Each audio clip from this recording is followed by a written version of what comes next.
और खबर तफसील से हसनपुरा अरवनी में मिलिटेंटों और सिक्योरिटी फोर्सेस के बीच इनकाउंटर जारी है।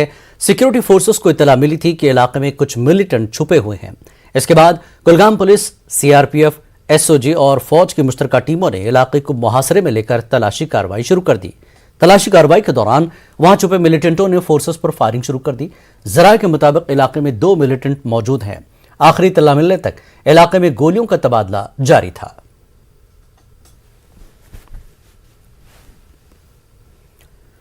शोपियां जिले में शदीद बर्फबारी की वजह से गुलाब टैंक किलर इलाके में शब्बीर अहमद मीर का शेड शदीद बर्फबारी से गिर गया और यह खानदान बाल बाल बच गया, जिसके बाद पुलिस ने मज़कूरा खानदान को दूसरी जगह मुंतकिल किया और उनके लिए खाने पीने की चीजें दस्तियाब रखी।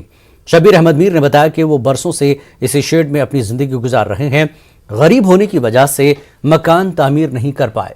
उन्होंने मजीद बताया कि अगरचे उन्होंने सरकारी दफातर के चक्कर काट कर इंदिरा आवास योजना के लिए फॉर्म भी जमा करवाया था, ताहम उन्हें आज तक मकान बनाने के लिए कोई पैसा नहीं दिया गया। डिप्टी कमिश्नर शोपियां और तहसीलदार किलर अब्दुल रशीद भी इस खानदान से मुलाकात की और उन्हें यकीन दिलाया कि इंदिरा आवास योजना के तहत उनको मकान तामीर करके दिया जाएगा। गुलाब टैंक इलाके में ही एक और गुलाम अहमद भट्ट का मकान भी खस्ताहाली का शिकार है और उसे भी पुलिस ने दूसरी जगह मुंतकिल किया है। गिरो 2 बजे रोज पत आए लड़के 5-8 पत नी तमो डेर कड़ित तो पत आव कलर थानुक साहब तम कर हमदर्दी से ही सह वो तम तुल शीन योर यप सोम्ब्रोन योर दोपन पा क्या पर पत घर वाले होत तबेला दोप बे तन पे वो क्या कर खराबी सह तम साहबन आज भर लट फार्म काकद कहें हम कर ओर योर तो कहें आज पगह मे गई तमिस वन मे गए 6 वरी अत मे खोद 7 वरी तो अत जेटे गोमुत कह सर पत अपील कर 13 केस दोपम पे नाव कर अम सुन मेंटन तथ में नाव तो दोप अमिस जेटे गोमुत बस एडमिनिस्ट्रेशन कर गुजारिश ये थी नफर गो तुल। इनका नाम शब्बीर अहमद है। हमने देखा कि इनका जो जिसमें रहाइश कर रहे थे इनका ये गिर चुका है, तो हमने डीसी साहब की नोटिस में भी लाया है, तो इसको हम भरपूर मदद करेंगे। पूरी तौर पर हम इनको पूरी तौर से मदद करेंगे। इनके सामने हमने बात भी की डीसी साहब की। जिला रामबन के बालाई इलाकों में हुई भारी बर्फबारी के बाद मामूलात जिंदगी दरहम बरहम हुई है। जिले के महंगत में 6 फुट, नील में 4 फुट, पुगल परिस्तान में 3 से 4 फुट बर्फ रिकॉर्ड की गई। गोल सिंगलदान और राजगढ़ बटूत में भी भारी बर्फबारी हुई है। कई घरों को नुकसान पहुंचा। जिले के दूर दराज इलाकाजात के तमाम सड़क राब्ते मुनक़ता हो गए हैं। बिजली गायब, पानी का निज़ाम भी अबतर हो गया है। लोगों को घरों तक राशन पहुंचाने में भी मुश्किलात का सामना है। रामसू के अवामी नुमाइंदों ने जिला इंतजामिया से अपील की है कि तरजीहाती बुनियादों पर आवाम को बुनियादी सहूलत पहुंचाई जाए। डीसी ने कहा कि सड़क राब्तों की बहाली करने के लिए इक़दाम किए जा रहे हैं। लिंक रोड हमारे सारे मुनक़ता है और इलाके में इस वक्त न बिजली का कोई माकूल इंतज़ाम है और रोड क्लियरेंस के लिए भी अभी तक कोई इंतज़ाम ज़िला इंतज़ामिया ने कोई कदम माकूल नहीं उठाए हैं।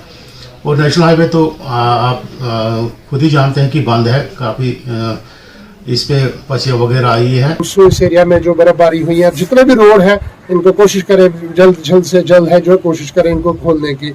और उसके साथ साथ जो बिजली की परेशानी है, बहुत सारे एरियाज में जो है बहुत सारी स्लाइड हुई है, रोड दब गए हैं और पाइपें जितनी भी इनके जो खंभे वगैरह थे, बिजली लाइन जो वो कट हुए हैं। आज सुबह से ही हमारी तीनों डिविजन्स जो है वो रोड्स को रिस्टोर कर रही है। कल आपको पता है कि रामबन गूल का रोड भी 14 किलोमीटर कंगा के पास बंद हो चुका था, उसको भी अर्ली रेस्टोरेशन के लिए किया जा रहा है।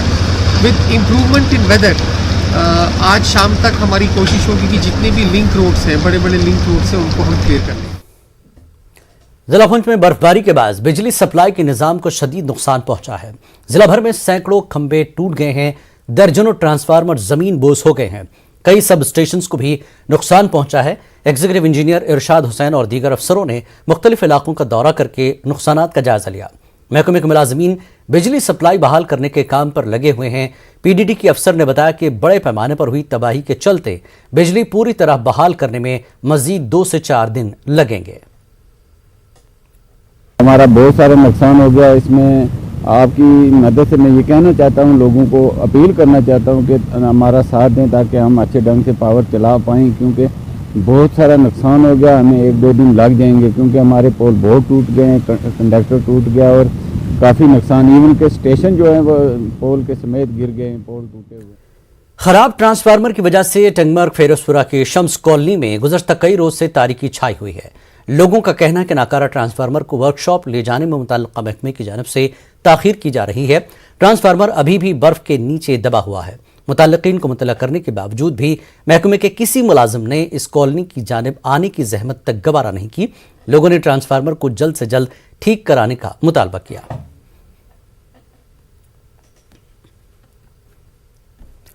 सयाती मकाम गुलमर्ग के कंगडोरी में तेज हवाओं ने वहां मौजूद सयाहों और मकामी लोगों को खौफ और हिरास में डाल दिया।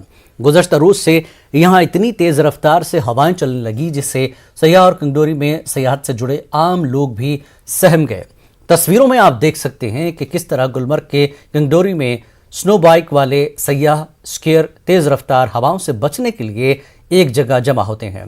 इन हवाओं से बर्फानी तूफान आने के खदशात भी लाहक हैं। गुलमर्ग में 4 फुट से ज्यादा बर्फ जमा हुई है। इंगडोरी और अफरोट में 5 फुट से ज्यादा बर्फ जमा हुई है। डिजास्टर मैनेजमेंट ने बर्फबारी को देखते हुए पहले ही पहाड़ी इलाकों में बर्फानी तोदे या तूफान आने की वार्निंग जारी की है। इन इलाकों में रहने वाले लोगों से दरख्वास्त की गई है कि वह एहतियाती तदाबीर इख्तियार करें।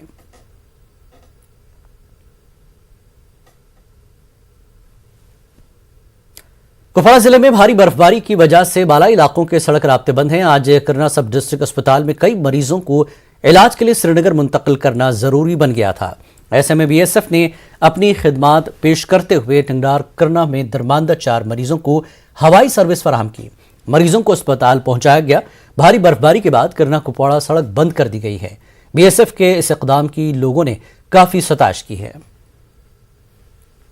वहाँ से रिक्वेजिशन आई थी और सीएमओ साहब ने भी दी थी, क्योंकि मौसमी हालात ख़राब थे। हमने फौजी डिवगाम साहब को रिक्वेजिशन भेजी तो हमने डीआईजी बीएसएफ कुपवाड़ा से रिक्वेस्ट करके और जो जीओसी हमारे यहाँ आर्मी के हैं उनको रिक्वेस्ट करके उनको अकोमोडेट करवाया और उनको एयरलिफ्ट किया गया है। और बाज़ाब्ता डायरेक्टर हेल्थ सर्विसेज और डिवगाम साहब को इस चीज़ की इंटीमेशन दी गई और वहाँ भी जो होमहमा में है बीएसएफ का एयरबेस जो है वहाँ पे हमने एम्बुलेंस वगैरह भी भेज दी गई है। हमने प्रॉपर उनको एवैक्यूएट किया है और टाइमली एवैक्यूएट किया है।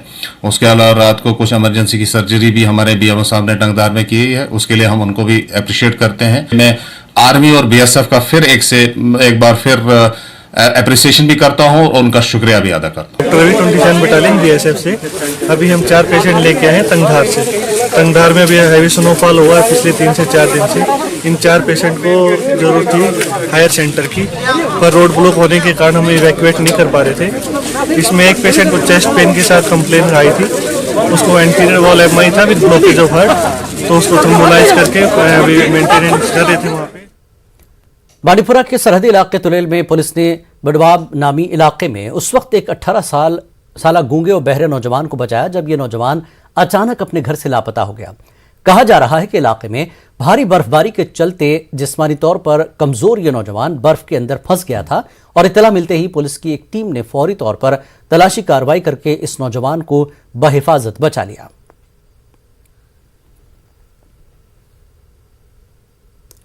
जीओसी 15 कोर डीपी पांडे ने आज श्रीनगर में गुरुद्वारा छठी पातशाही का दौरा किया। जीओसी ने कहा कि उन्होंने लोगों और जवानों के लिए अमन और खुशहाली की दुआ की। बर्फानी इलाकों में इमदादी कार्रवाइयों के बारे में बात करते हुए डीपी पांडे ने कहा कि फौज मुसीबत में फंसे लोगों की मदद के अहद की पाबंद है। उन्होंने कहा कि नौजवानों को सही रास्ते पर ले जाने की जरूरत है। मैंने ये अरदास यही करी है कि कश्मीर के अंदर एक पीस और प्रॉस्पेरिटी रहे, लोग खुशहाल रहे और हमारे जो जितने जवान हैं चिनार कोर के जहाँ जहाँ भी तत्पर है सजग और सही तरीके से अपनी ड्यूटी दे। इंडियन आर्मी में जो काम करा है रेस्क्यू ऑपरेशन के लिए कोई बहुत बड़ा काम नहीं करा है, ये हमारी जिम्मेदारी है। जहाँ जहाँ पर भी हमारे लोग हैं, कश्मीरी लोग हैं, सिविलियन पॉपुलेशन है, यहीं पर चाहे यही की बात नहीं मैं कह रहा हूँ, पूरे देश भर में या दुनिया में हमारा एक तरीका रहा है काम करने का। जब भी किसी सिविलियन को कोई तकलीफ होती है हम आगे बढ़ करके उनकी मदद करते हैं।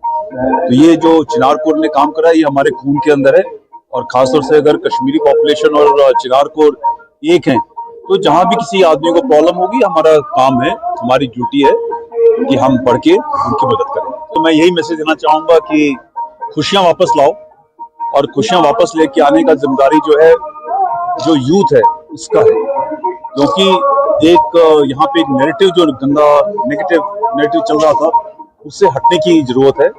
उनको जिम्मेदारी उठानी है कि ये समझें कि नेगेटिव नैरेटिव कौन चला रहा है, उससे हट करके एक खुशी का नैरेटिव उनको निकालना है, प्रोग्रेसिव नैरेटिव, डेवलपमेंट का नैरेटिव। जिला कठुआ के बिल्लावर सब डिवीजन से जम्मू जा रही मुसाफिर बस हादसे का शिकार हो गई। जम्मू कश्मीर की नंबर प्लेट वाली ये बस गालिब के करीब पलट गई, जिसके नतीजे में एक खातून की मौत हो गई। इस हादसे में 7 लोग जख्मी हुए हैं। जख्मियों को इलाज के लिए जीएमसी कठुआ लाया गया। हादसे का शिकार लोगों ने बताया कि गाड़ी खराब होने की वजह से हादसा हुआ है। लोगों ने हादसे की असल वजूहात मालूम करने की मांग की है। इस पहाड़ी इलाके में चलाई जा रही गाड़ियों की जांच कराने की लोगों ने मांग की है। वहाँ से घर आ रहे थे तो गाड़ी पहले से ही खराब थी, शला में ही खराब हो गई। उसने फिर भी आगे लाई, ब्रेक फेल हो गई तो गाड़ी उल्टी हो गई, चोट लगी, पेट में लग गई। अभी तो फिर कहाँ ले गए आपको? उसके बाद रामकोट ले गई, रामकोट से रेफर किया यहाँ जीएमसी। जिला डोडा में पीडीडी के एग्जीक्यूटिव इंजीनियर तसद्दुक हुसैन शेख और एईई दौलत राम के दरमियान मुबैना हाथापाई हुई है। एग्जीक्यूटिव इंजीनियर के लकड़ी से हमले में एईई की गर्दन पर चोटें आई हैं और उन्हें कुछ टाके लगे हैं। कहा जा रहा है कि दोनों के बीच अक्सर नाइत्तेफाकी पाई जाती थी। एईई डोडा ने अपने अफसर एग्जीक्यूटिव इंजीनियर के खिलाफ डोडा पुलिस स्टेशन में शिकायत भी दर्ज कराई है। अभी तक इस सिलसिले में किसी को गिरफ्तार नहीं किया गया है। पुलिस मामले की जांच कर रही है। वक्त एक ब्रेक के बाद फिर लौटेंगे।